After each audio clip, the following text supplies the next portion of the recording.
3 vite burg kërkoi prokuroria e Beratit për Armando Kumarakun, babain e të miturit që u shfaq para pak kohësh në TikTok duke përdorur fjalë banale.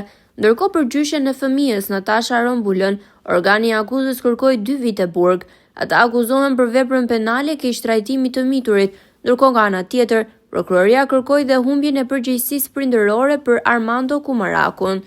Nga hetimet, rezultoi se 2 të pandehurit nën e bir kanë keq trajtuar djalin e mitur, duke e lejuar dhe mësuar që të përdor fjalë banale në rrjetet sociale, kryesisht në YouTube dhe TikTok.